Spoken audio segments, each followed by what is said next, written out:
Hi, my name is Gawain Caldwater Ross. Many of my friends have asked me to write down my life, and so I've called it A Strange Life. I can't claim that my life is any more interesting than yours, or that it's been sadder. Lord knows I've seen plenty of shattered lives. But the stupidity of my choices, if nothing else, may make my life more interesting than that of, say, your neighbors. If ever a family was cursed with genes, it was mine. All my adult relatives were alcoholics. We had a schizophrenic in the family, one of the very first alien abductees, and a shattered Korean War vet no one could help. I was born with attention deficit disorder and bipolar disorder, and I believe my parents gave me post traumatic stress disorder and some borderline traits. For astrologers, my natal chart shows that I have a perfect grand cross, a curse I wouldn't wish on anyone. This is like having conflicting desires and opposing duties and opposing ambitions, and it's all makes a big frustrating mess. Firstly, I cannot even include some of the major events for one of space. Secondly, my memory is a little fuzzy, and on sequence of events especially, I seem to have lost a year somewhere, and everybody's name has been changed because people who might have been close to me in the 70s may not feel that way now. So I have done my best to protect their reputations. The theme of my life might be stated as life without romance is not worth living. I was born in 1951. My sister Leonora was born in 52, and my sister Hope in 53. My father was a metalsmith for the Navy. I assume he got the heebie jeebies every 2 years because that's how often we moved to a new naval air station somewhere across the country. Neither my mother or father could trust people and were hostile to outsiders. After I moved from Dallas to New Jersey, things got really bad.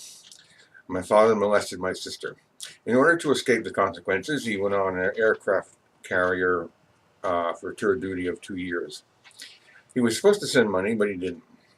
My mother worked as a cocktail waitress, but she couldn't pay the babysitter on that, so she attached herself to a sugar daddy. Being a young Catholic, I had a black and white view of morality, and I thought she was a whore. Worse, there was little food to eat, and if not for President Johnson's surplus food program, I don't know what we would have done. Almost overnight, she plunged into alcoholism. When neighborhood kids twice chased me up a tree and threw rocks at me, my mother wouldn't believe it. I thought then that I had no mother at all, which is a bitter pill for a 9-year-old to swallow. I got vengeance on my attackers, though. When April came along and baseball games started up in the empty lots, I provoked one of the boys, got him in a headlock, and punched him in the face until my arm grew tired. They didn't bother me again.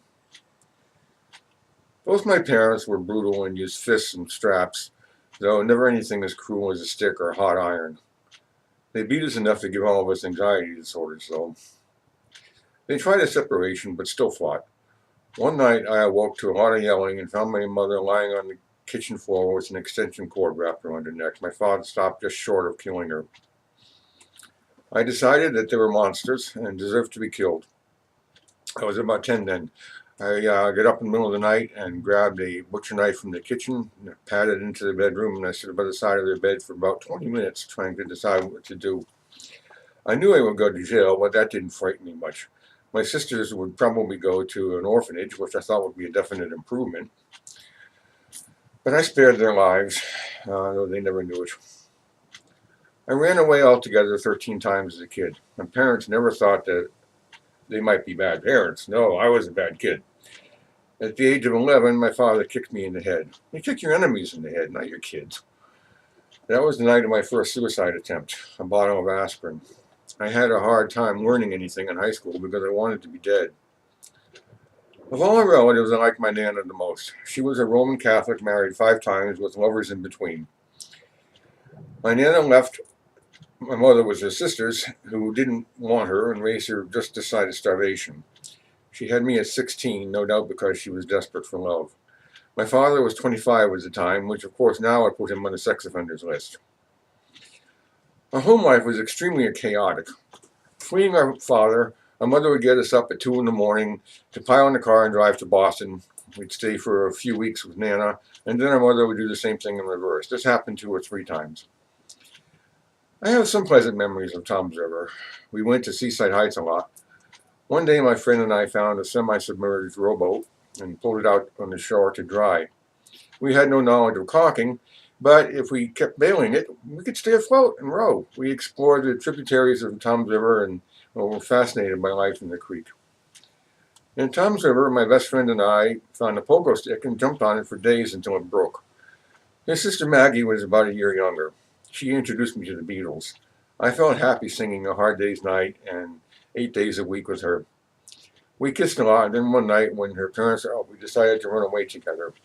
I felt safe in forest, so I led her into the woods. Of course, we brought no blanket, and by midnight it was getting too cold to bear, so I led her back home. After that, her mother refused to see me again. I still wasn't free from violent attacks. In the 8th grade in Boston, I challenged the biggest kid in the school to a fight. I knew I wouldn't win, but that wasn't the point. The point was to show the other kids that I wasn't afraid of fighting. And it worked. But not for the roaming bands of violent teenagers on the streets. 4 boys surrounded me. One of them had a broken bottle. My father rescued me from that. Another time, about 10 boys surrounded me, and it looked like they were going to try to kill me, so I grabbed the leader and flung him on the ground and started strangling him. My father saved me from killing him. I hated Dorchester.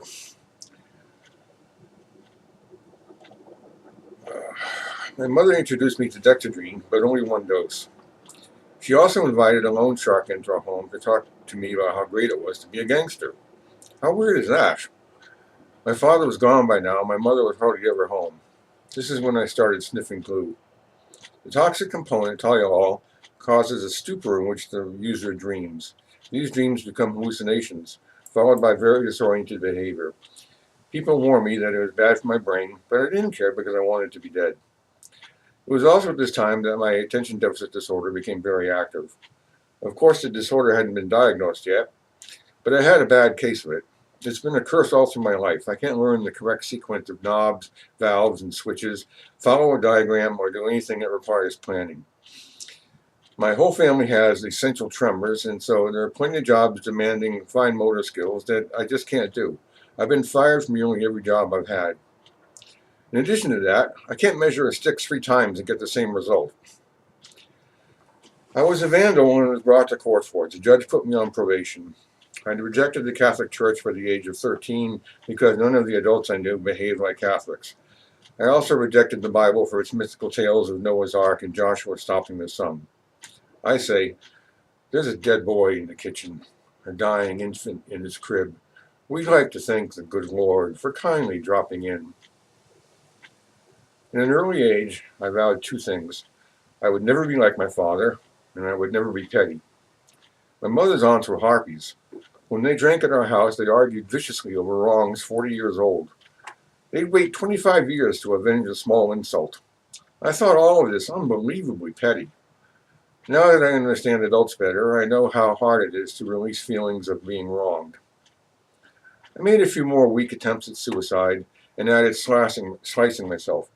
I didn't do this for attention because no one knew about it. This I did out of anger at myself. I lived in a constant state of rage. This is part of my bipolar. Much of this directed at my mother. I told her I was going crazy, but she ignored it. If I'd been sensible, I would have gotten a job, saved money, and found my own apartment. But I couldn't make plans. I was absolutely desperate to leave because either I was going to kill her or she was going to kill me. So I tried to join the Marines when I was 17. I figured that getting shot at was better than staying at home.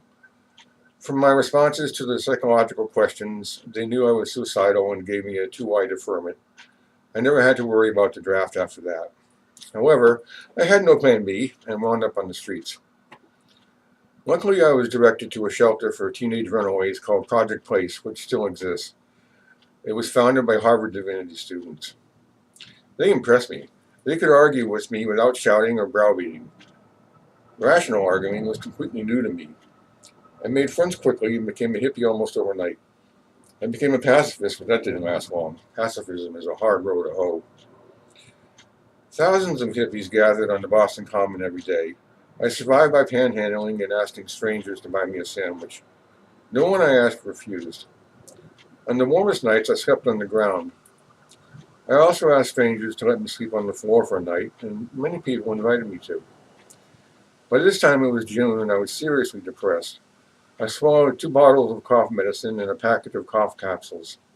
The active ingredient in all of them was scopolamine, a drug that completely stops mucus production and, in large doses, causes bladder paralysis and dilates the pupils.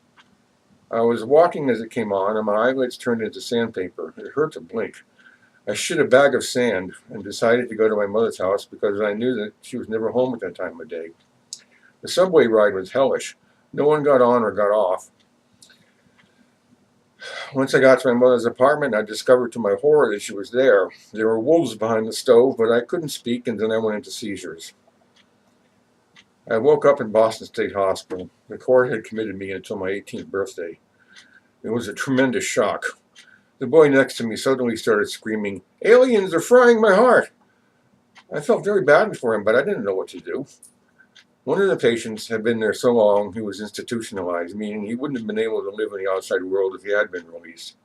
He was in his 70s and walked up and down all day looking for unlocked patient rooms so he could dart in, tie the curtains in a knot, and break all the pencils. I quickly learned something about compulsive behavior.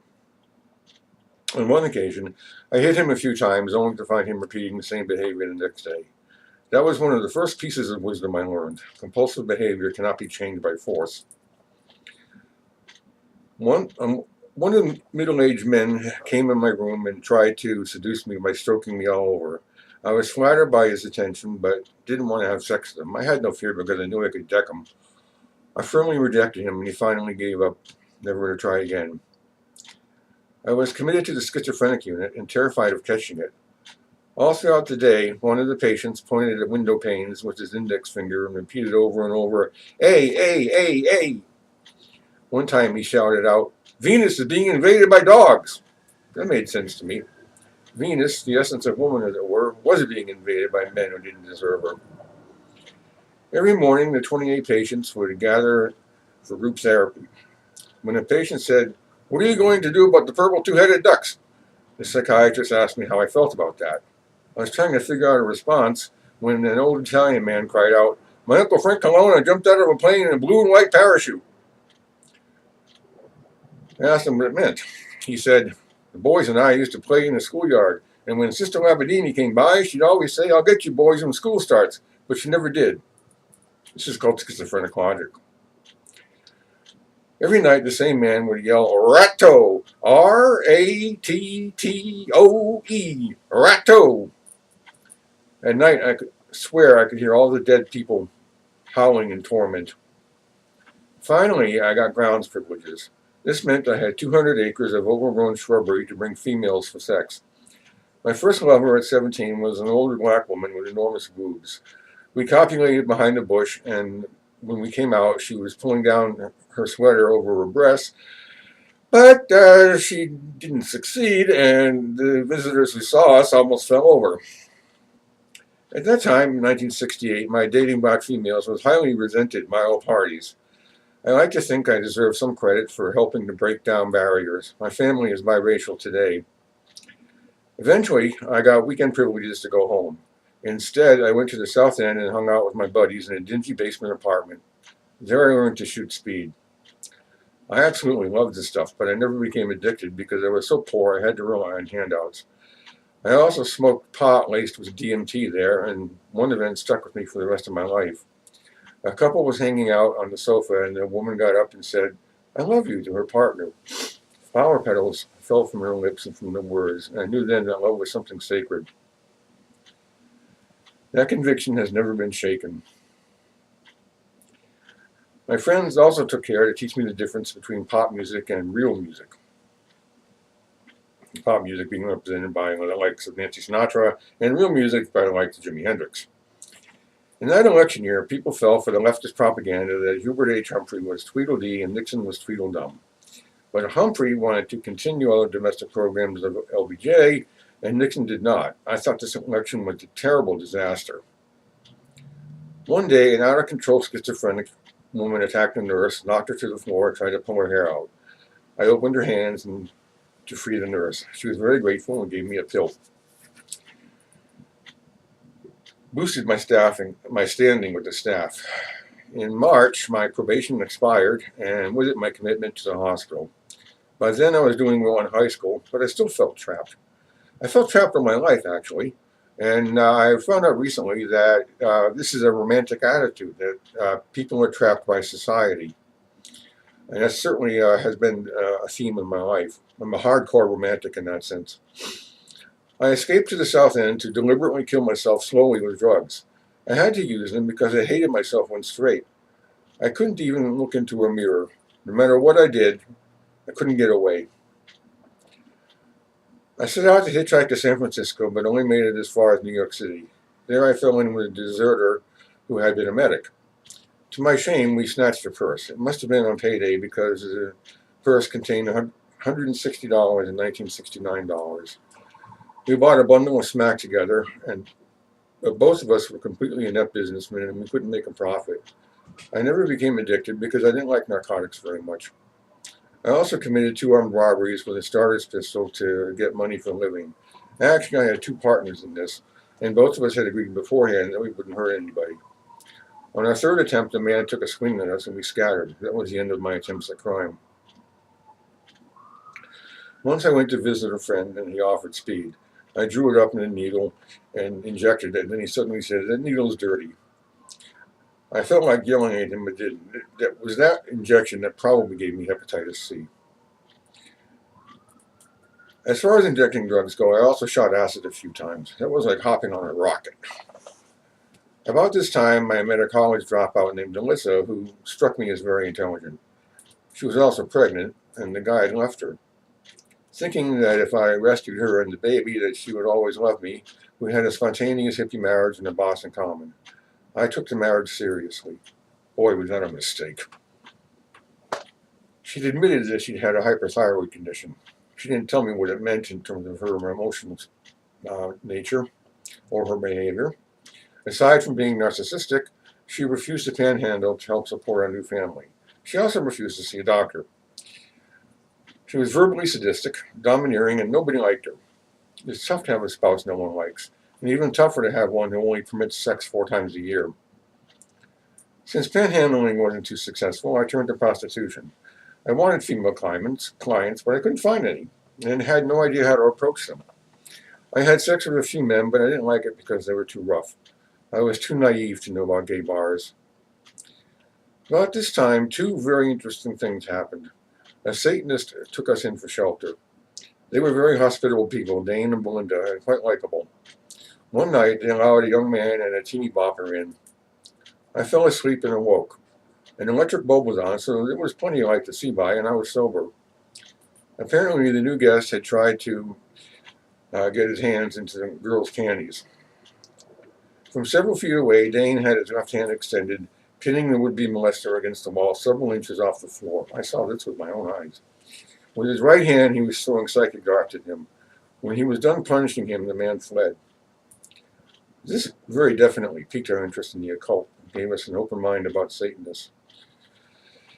Frederick Place had moved to much larger quarters in the South End. Adults could stay until midnight. There we met a beautiful young man named Mason. He was on a mission, which was to change the world with LSD and Beatles music. He wanted to do nothing less than to wipe out evil. His method, apparently which he borrowed third hand from Timothy Leary, was for volunteers to take acid. Once everyone was tripping, he asked us to concentrate on Lennon's chaotic song number 9. This was followed by listening to the Yellow Submarine album, ending with All You Need Is Love. This hit Alyssa and I like a spiritual revelation. And of course, we would supplement our love with white magic. We didn't actually do any white magic, and we certainly knew nothing of witchcraft, but it was a big part of our delusion. We had another delusion fed by Donovan's song Atlantis. Lots of us thought that Atlantis would rise any time now.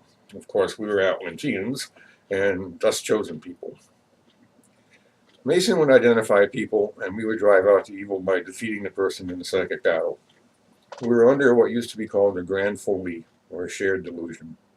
We even walked about barefoot on the hot brick sidewalks of Boston and Cambridge, as if we were some sort of holy poor people. When Alyssa's pregnancy grew visible, we decided to go to Martha's Vineyard. We heard work was readily available, It was, but it took us about 2 weeks to find it. In the interim, we lived on the beach and struck some luck. We found a room that was free for a few weeks. That's when Mason and I got hired by a resort hotel in Edgartown. The management employed a paternalistic model of capitalism. That is, we could rent a spacious room for $1 a day and eat twice a day at the restaurant. We went from eating peanut butter to lobster bisque, and I excelled as a dishwasher. We got home late, and one night found Alyssa holding a brown paper bag with a fetus in it. She delivered it into the toilet. She was curious and got emotional about it, and absolutely refused to go to a doctor. This is when I began to doubt her sanity. Mason and I dug a hole about 4 feet deep in the sand of the beach and buried the fetus. Both of us were emotional about it. Alyssa was fertile. She got pregnant twice more by me, but due to her hyperthyroidism, she couldn't hold on to a fetus. Rather, she could have if she had taken her meds, but luckily we never had a child together. Very luckily. It got worse. While Mason and I worked and saved money to